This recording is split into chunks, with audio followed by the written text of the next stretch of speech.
soon, but just talk about how you felt. Yeah, I think it was a good first set for sure. A little slow start again, but managed to play well. Especially in the middle of the first set, I played some of the best tennis I've played in the tournament. So really going for my shots, very happy about the break point that I took with the backhand down the line and served well. And when he got hurt, it's unfortunate.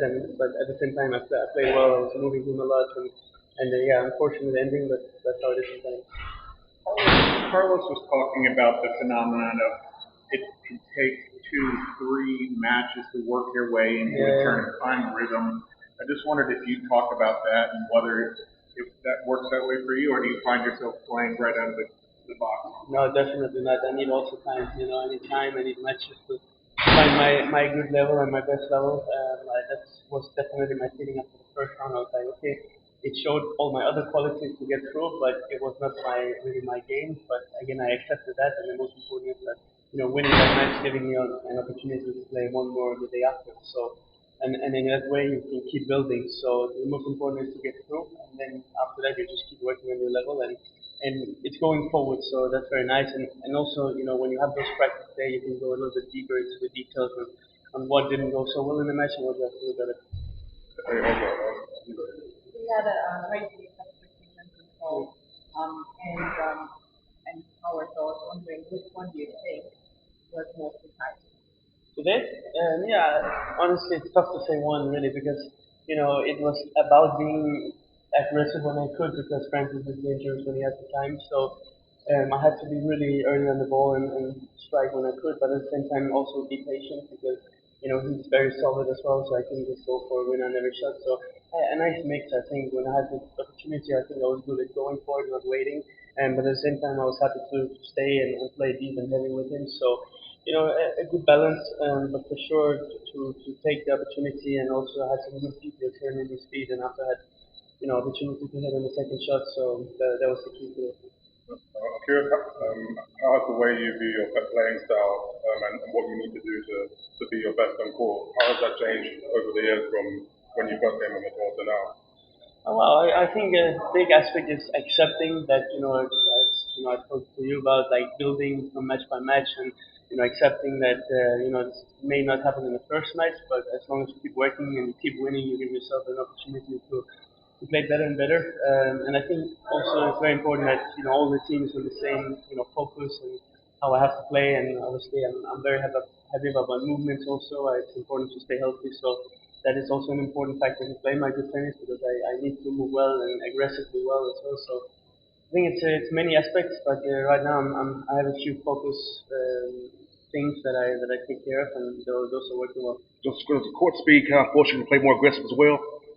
Yeah, but for sure, it's tough to say because the ball is it's quite fast here. The ball is flying fast through the air.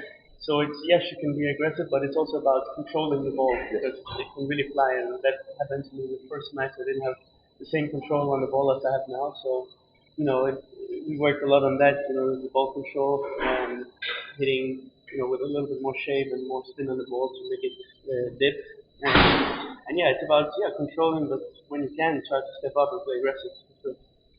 Some of the other players have been talking about the way situations they found themselves in with Andy Dopin. For example, Thailand Greece was that one time Andy Dopin guy came to his house and he couldn't see for like 3 hours, so it ended up with them sitting on the couch watching a full football game together until he could finally see. Have you ever had any weird situations like that? And what's it like having someone watch you take a peek? Yeah, it's a bit weird to be honest, but usually I put my time slot in the morning, so it's pretty easy for me to give the pee that is needed. But yeah, sometimes when it's after matches, it can be difficult because you lose a lot of liquid and a lot of sweat, so you need to rehydrate again a lot. And I remember I had one after French Open this year where it took me long, and I played.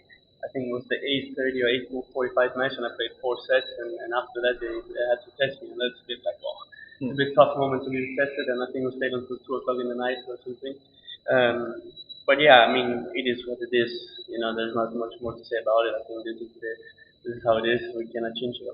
So were you just hanging around like the boss? Like I was just drinking water, eating food, talking to my physio, um, asking them why are you texting me at this time of the night, why you're not waiting for the next day. But sometimes there's no answer to the question. Yeah. one of the things that has made Novak so great is even deep into his career, given all these accomplishments, he's still open to tweaking his game, which just doesn't sound easy when you're at this level. I just wanted to comment on that, how hard it is to maybe, as far as you are in your career, maybe think Yeah. about it. I think that's definitely one of the key factors to be better all the time and also be better through your career and not to stay the same because you have to be open for small changes all the time. Even you win things that well, but there's always small things that can be better and like maybe 1%, 2%. But if you can take those, you have to take those.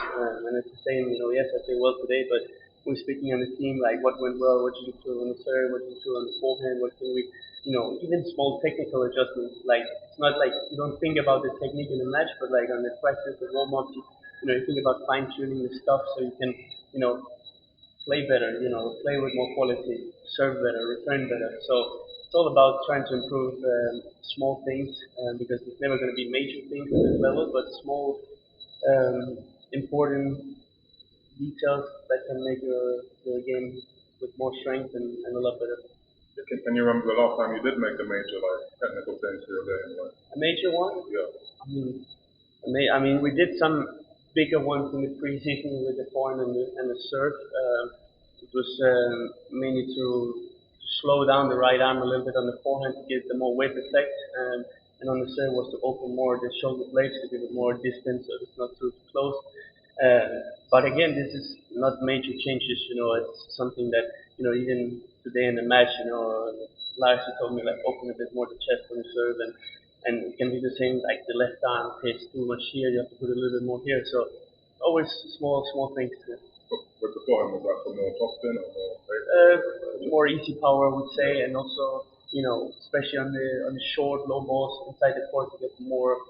Like I have a lot of power, but to use less energy and just get the ball going more through the court, and I think again, it's like, you try it, maybe it works, maybe it doesn't work, maybe you go back to what you felt good before, or maybe it actually does feel good. For me, it felt good, and that's what we've been keeping on doing. And also, it's nice to see we have all the statistics these days, so you can see, okay, does it actually work or does it not work? And it did work. My point is better and better. So that's important for me. How important? Gracias,